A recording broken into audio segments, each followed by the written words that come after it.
आप social transaction करते हैं कोई? Transaction means what? कुछ ले रहे हैं, कुछ दे रहे हैं, गिव एंड टेक। ओके,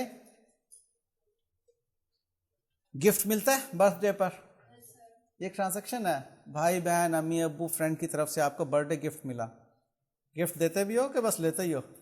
देते भी हैं, ठीक है। तो व्हाट आर यू डूइंग? आप एक सोशल ट्रांजैक्शन कर रहे हैं। ओके, तो transaction occurs when to persons deal with each other. ऐसा ही है ना, आपका छोटा भाई और आपके दरमियान में एक ट्रांजैक्शन क्या हो रही है? दो बंदे हैं, ओके, ये ट्रांजैक्शन हो रही है।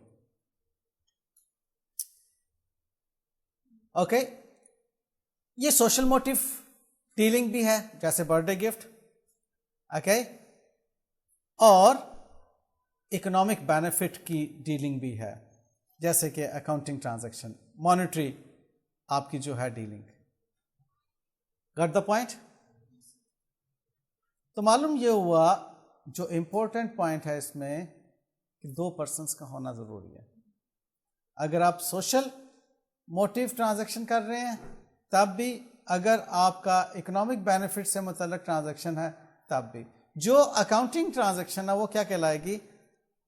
जिसमें अकाउंटिंग फिनोमिना होगा, सीधी सी बात है, जिसके अंदर फाइनेंशियल इंफॉर्मेशन होगी, जिसमें बिजनेस मोटिव होगा।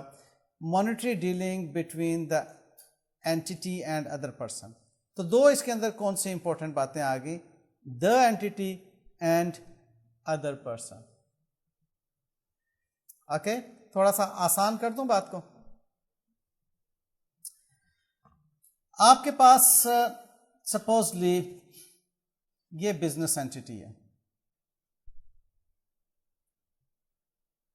ये एक बिजनेस है, और इस बिजनेस की डीलिंग हो रही है उसके कस्टमर के साथ। ओके, बिजनेस कस्टमर को कुछ चीजें सेल कर रहा है,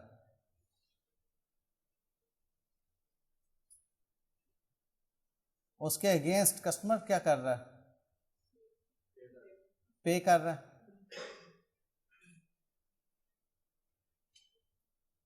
Okay, isn't it a transaction between business entity and the customer? Okay, इसी तरह से सपोजली एक एंटिटी है हमारे, जैसे आप गैस सप्लायर की बात कर देते हैं। आप इससे क्या बाय कर रहे हैं? आप बाइंग कर रहे हैं, और अल्टीमेटली आप इसको क्या कर रहे हैं? पे कर रहे हैं। ये सप्लायर है ना, ये कस्टमर है। इसी तरह से एक एम्प्लॉय ले लेते हैं,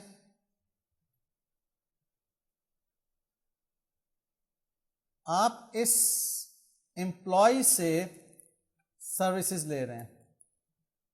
ये एम्प्लॉय से बिजनेस जो है वो क्या ले रहा है जी? सर्विसेज ले रहा है, और एम्प्लॉयज को क्या दे रहा है?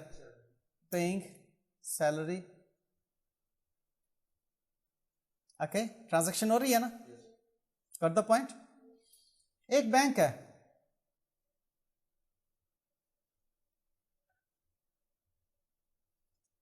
आप इस बैंक से लोन ले रहे हैं, और कुछ वक्त के बाद आप उसको रीपे कर रहे हैं। तो ये सारा क्या आपको नजर आ रहा है? ट्रांजैक्शंस ही नजर आ रही है ना। कस्टमर के साथ हैं, या सप्लायर के साथ हैं, या बैंक के साथ हैं, या एम्प्लॉयज के साथ हैं। These are the transactions. आप कुछ उससे ले रहे हैं और उसके रिटर्न में उसे पे कर रहे हैं। These are the transactions. It's a dealing between entity and other person. Okay? Entity with owner भी हो सकती है। कैसे? अब ये बात भी देख लो, ये एंटिटी है, ये ऑनर अंकल है, ठीक है। अब ये क्या हुआ, ऑनर ने इस एंटिटी को कैपिटल दिया और एंटिटी ऑनर को क्या देगी? प्रॉफिट्स, प्रॉफिट्स अर्न करके देगी ना। यहां पर एक बहुत इंपॉर्टेंट कॉन्सेप्ट है जो कि अभी हम बाद में भी डिस्कस करेंगे, सेपरेट एंटिटी कॉन्सेप्ट।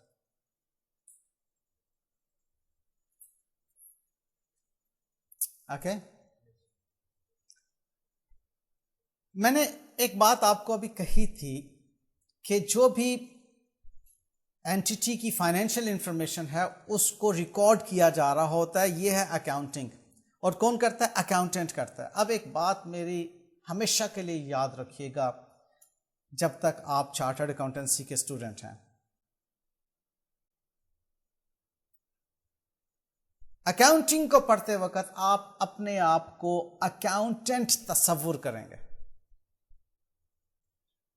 बहुत इंपॉर्टेंट पॉइंट है ये। जिस दिन आपने अपने आप को ऑनर तस्वुर करना शुरू कर दिया ना, उस दिन आपकी अकाउंटिंग गलत होना शुरू हो जानी है। You are not the owner of the entity, आप अकाउंटेंट हैं।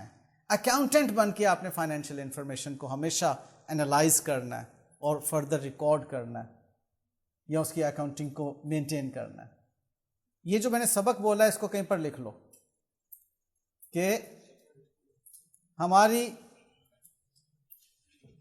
हैसियत उस एंटिटी में एक अकाउंटेंट की होगी। Always consider yourself as an accountant of the entity. Always consider yourself as an accountant of the entity.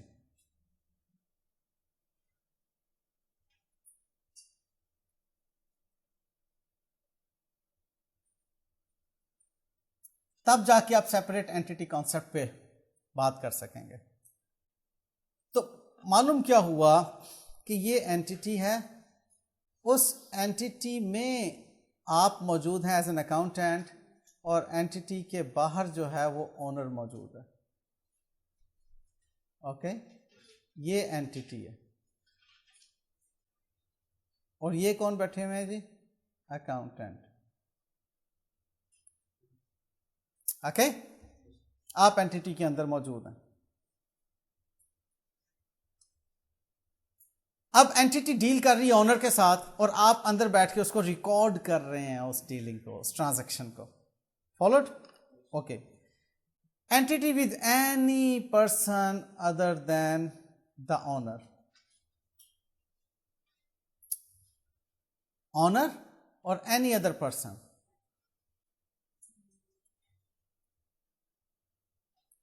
अब जब मैं एनी अदर पर्सन की बात कर रहा हूं तो उसमें मैंने आपसे बैंक की बात भी की, आपसे एम्प्लॉयज़ की बात भी की, आपसे कस्टमर्स की बात भी की, आपसे सप्लायर्स की बात भी की।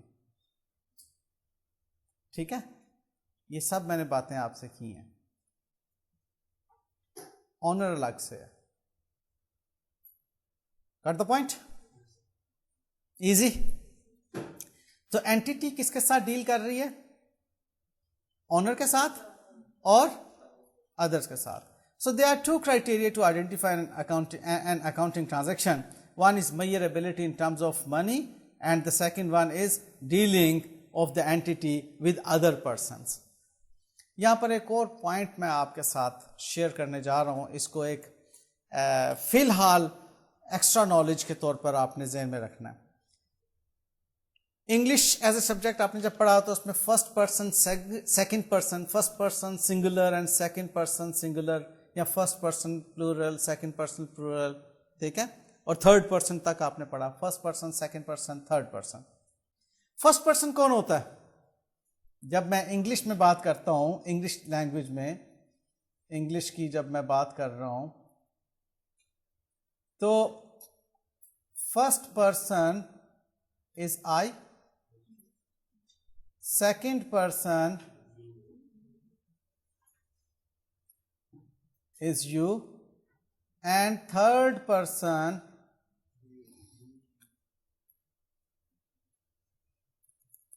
first person is I, second person is you, and third person is he or she. Okay? अब जरा इस एनालॉजी को देखें किस तरह से हम यूज करने जा रहे हैं। ये इंग्लिश लैंग्वेज की बात मैं कर रहा था। अब अकाउंटिंग लैंग्वेज में हम इसको फर्स्ट पार्टी, सेकंड पार्टी और थर्ड पार्टी के तौर पर लेने जा रहे हैं। ये एक एक्स्ट्रा नॉलेज है जो कि मैं आपके साथ शेयर कर रहा हूं, शायद इस तरह से आपको बुक्स में ना मिले। जो एंटिटी है बजाते खुद वो फर्स्ट पार्टी है।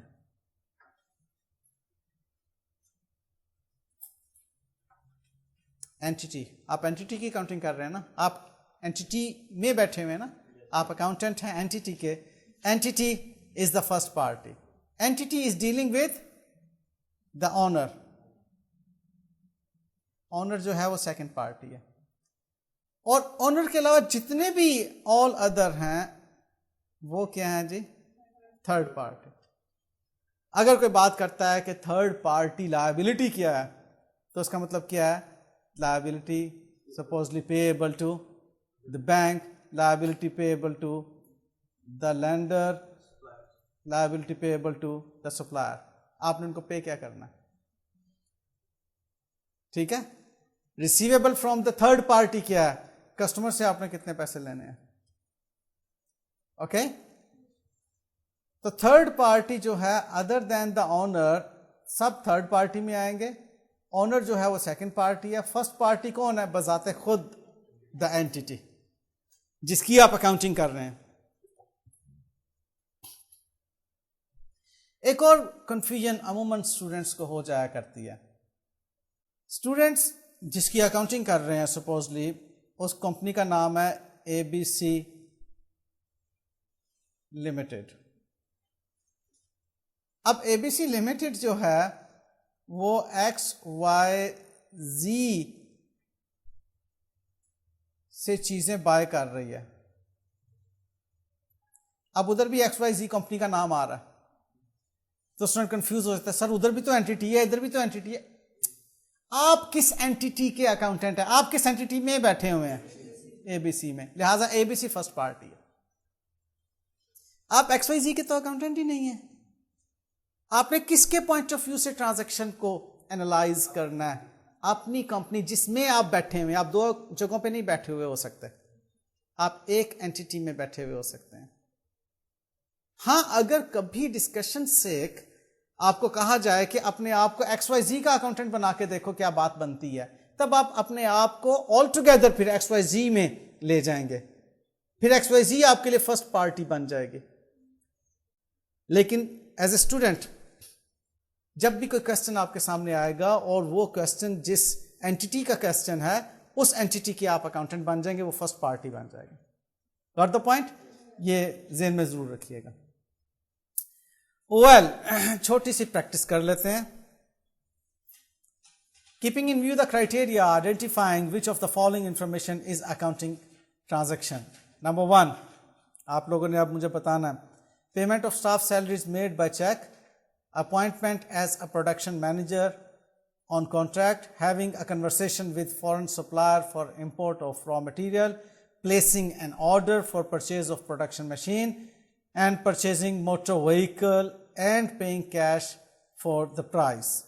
जनाब, ये 5 ट्रांजैक्शंस मैंने या 5 इंफॉर्मेशन आपके साथ मैंने शेयर की हैं। आपने मुझे बताना है payment to staff as salaries by cheque, क्या ये ट्रांजैक्शन है? What we are identifying accounting transaction. Transaction में क्या इसमें एंटिटी है और इसमें थर्ड पार्टी है? कौन है? स्टाफ। ठीक है। जो मोड ऑफ पेमेंट है वो बैंक या चेक या कैश है। हाँ, अगर बैंक से आप लोन ले रहे होंगे तो फिर बैंक थर्ड पार्टी के तौर पर आ जाएगा। आपने बैंक से लोन नहीं लिया, बैंक के जरिए से आपने पेमेंट किया, वहां पर बैंक या चेक जो है एक मोड ऑफ पेमेंट के तौर पर आपके सामने आ रहा है। ओके बेटा, there is an information, supposedly सिर्फ इसके ऊपर आप आए, कह रहा है कि payment of staff salaries made by cheque, आपने पेमेंट की है स्टाफ को सैलरीज की थ्रू चेक, ठीक है। आप जिस एंटिटी की अकाउंटेंट हैं उस एंटिटी में 100 लोग काम करते हैं, आप उन 100 लोगों से पूरा महीना काम लेती हैं और उसके बाद आप उनको चेक थमा देती हैं उनकी सैलरी का। Is this an accounting transaction और नॉट? ओके, तो ये आपने क्या देखा, क्यों ये ट्रांजैक्शन है? क्योंकि इसमें एंटिटी जो है वो डील कर रही है विद स्टाफ, स्टाफ से सर्विसेज ले रही है, एक बात। और दूसरी बात क्या है, दूसरी इंपॉर्टेंट बात ये है कि मनी मेजरमेंट इसमें है। हम याद रखें कि हम अभी ट्रांजैक्शंस को सिर्फ देख रहे हैं। मैंने आपसे कहा था कि 3 सोर्सेज ऑफ फाइनेंशियल इंफॉर्मेशन हैं, जिनमें एक क्या है, ट्रांजैक्शन, दूसरी क्या है जी, इवेंट्स, तीसरी क्या है, कंडीशंस। तो अभी मैंने आपको ना इवेंट्स पढ़ाया ना कंडीशन पढ़ाया, अभी सिर्फ ट्रांजैक्शंस पढ़ी हैं और उन्हीं को आइडेंटिफाई कर रहे हैं। Okay, appointing a production manager on contract. अच्छा, अब इसमें अपॉइंटमेंट कर रहे हैं, ठीक है, आप डील कर रहे हैं, एंटिटी डील कर रही है एक प्रोडक्शन मैनेजर के साथ, एम्प्लॉय के साथ, लेकिन मनी मेजरमेंट है इसके अंदर? नहीं। तो इस ट्रांजैक्शन में मनी मेजरमेंट लैक कर रही है, नहीं है। फिर having a conversation with foreign supplier, आपने फॉरेन सप्लायर के साथ जो है वो कन्वर्सेशन की, आपने सिर्फ उसके साथ हेलो हाय क्या हाल है जी, आपके साथ हम चाहते हैं डील करें, ठीक है, वो कहेगा very happily available, please tell me how may I serve you. Okay, तो हाँ ठीक है जी, हम कुछ आपको बताते हैं फ्यूचर में क्या करना। जस्ट आपने जो है कन्वर्सेशन की है to import of raw material, आपने अभी वही रॉ मटेरियल इंपोर्ट नहीं किया, कोई मनी मेजरमेंट इसमें नहीं आई। Placing an order for purchase of production machine, आपने सिर्फ ऑर्डर प्लेस किया है, अभी नहीं पता चल रहा कि मशीन कितने की है। ओके, और purchasing motor vehicle and paying cash for the price, accounting transaction है। आपकी एंटिटी भी इसमें इन्वॉल्व है, मैंने कहा था ना एक एंटिटी जरूर होगी, और दूसरा इसमें सप्लायर है, ठीक है, और मनी मेजरमेंट भी है इसके अंदर। Got the point? तो इसको हम हाईलाइट करते हैं, तो ये 2 चीजें आपका आंसर बन रही हैं। Okay, well let's discuss practice question 1.2।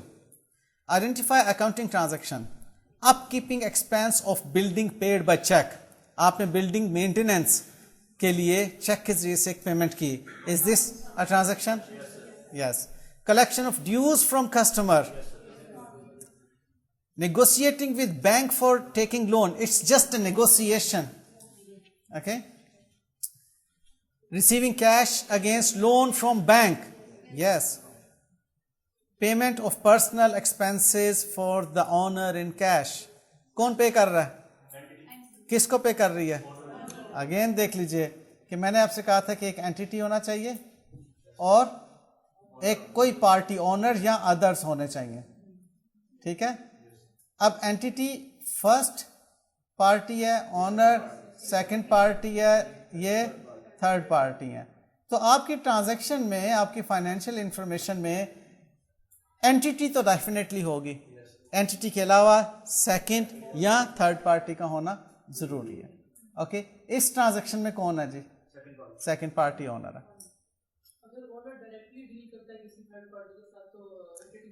Very good question. It all depends कि ऑनर जो है वो एंटिटी के लिए डायरेक्टली डील कर रहा है या अपने पर्सनल मैटर के लिए डायरेक्टली डील कर रहा है। एग्जाम्पल के तौर पर इस चीज को मैं डिस्कस करता हूं यहां पर, दिस इज वेरी इंपॉर्टेंट। ये एंटिटी है, ओके, ऑनर, और ये आप सपोजली कह लें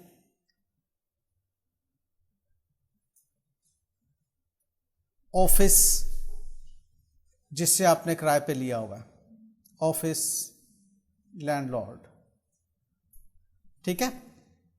अब आपने ये एंटिटी है, एंटिटी का ऑफिस रेंट है, ऑफिस रेंट इसने डायरेक्टली लैंडलॉर्ड को दे दिया, ये ऑफिस का लैंडलॉर्ड है ना। एंटिटी को बाद में बताया कि मैंने तो उसको पैसे दे दिए हैं, एंटिटी के पास पैसे नहीं थे, तो एंटिटी क्या अज्यूम करेगी कि एंटिटी ने जो है उसने इसको पे किया है और एंटिटी को ओनर से पैसे मिले हैं, तो ये साइकिल बनेगा। तो एंटिटी को जो ओनर से पैसे मिलेंगे वो क्या कहेगा कि जो मेरे कैपिटल के पैसे ओनर की तरफ से पैसे मिले और मैंने वो पैसे जो हैं वो लैंडलॉर्ड को पे कर दिए। तो इसमें दो ट्रांजैक्शंस आ जाएंगे। इस तरह की ट्रांजैक्शन हम बाद में भी डिस्कस करेंगे। जी बेटे, रिपीट कर देता हूं। चलो, सबसे पहले तो मैं क्वेश्चन आपके सामने बताता हूं क्या है। क्वेश्चन ये है कि ये एंटिटी, ओके, ये ऑनर, और आप दूसरा जो ले लें एम्प्लॉय ले लें, ठीक है, एम्प्लॉय ले लें। ये honour,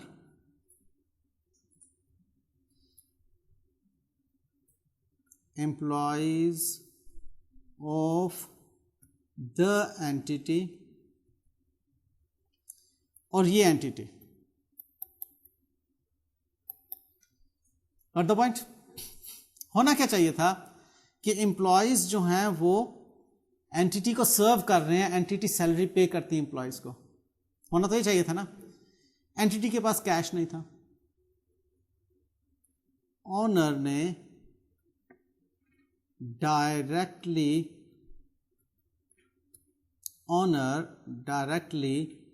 paid to the employees of entity. उसने डायरेक्टली पे कर दिया, सपोजली 100,000 की सैलरी जो है वो ऑनर ने डायरेक्टली एम्प्लॉयज को पे कर दी। अब अकाउंटेंट को तो नहीं पता कि क्या हुआ। ऑनर ने जब अकाउंटेंट को बताया, ये अकाउंटेंट इधर बैठा हुआ है, अकाउंटेंट को बताया तो अकाउंटेंट ने कहा कि ये तो दो ट्रांजैक्शन है। कैसे दो ट्रांजैक्शन है? कि ऑनर ने एंटिटी को 1 लाख रुपया दिया और एंटिटी ने एम्प्लॉयज को सैलरी पे की। असल में तो ये ट्रांजैक्शन थे। तो जो अकाउंटेंट होगा वो इसको बिल्कुल भी रिकॉर्ड नहीं करेगा, क्योंकि ये तो ऑनर ने उसको ये वाली ट्रांजैक्शन को किस तरह से लेगा? वो लेगा कि मुझे ऑनर की तरफ से 100,000 रिसीव हुआ। अब ऑनर की तरफ से जो एंटिटी को पैसे रिसीव होते हैं वो कैपिटल कहलाता है। एक टर्मिनोलॉजी ज़हन में रखना आपके लिए, अभी शायद ये नई टर्मिनोलॉजी है, कैपिटल कहलाता है, ऑनर्स इक्विटी कहलाती है, ठीक है, ऑनर्स इक्विटी कहलाती है। तो ट्रांजैक्शन क्या हो रही है कि ऑनर ने एंटिटी को कैपिटल के लिए पैसे दिए, सरमाया। बिजनेस में सरमाया लगाया जाता तो बिजनेस होता है ना। तो ऑनर ने एंटिटी को 100,000 पैसे दिए एज कैपिटल और वो एंटिटी ने सैलरीज पे की 100,000 की। ये है बेटे वो ट्रांजैक्शन जो हम डिस्कस कर रहे हैं। क्लियर? अदरवाइज अगर ऑनर डायरेक्टली अपने पर्सनल ड्राइवर को सैलरी पे करता, अगर ऑनर अपने पर्सनल ड्राइवर को सैलरी पे करता तो does it have any impact on business? No, not at all. Owner अपने घर का पर्सनल इलेक्ट्रिसिटी बिल पे कर रहा है, किससे पे कर रहा है? अपनी पर्सनल पॉकेट से पे कर रहा है। Does it have any impact on business entity? Not at all. Okay, मैंने आपको पहले ही एक बात कही थी कि जिस दिन आप अपने आप को ऑनर ऑफ द एंटिटी तस्वर करेंगे, गलत अकाउंटिंग हो रही होगी। आपने अपने आप को अकाउंटेंट ऑफ द एंटिटी तस्वर करना है और फिर अकाउंटिंग करनी है। फिर आपने देखना है कि अकाउंटिंग इस एंटिटी से ताल्लुक रखती है या नहीं रखती है। Points clear? अच्छा, अब ये जो हमारी ऊपर बात चल रही थी इन 5 ट्रांजैक्शन से रिलेवेंट, उसको जरा देख लेते हैं।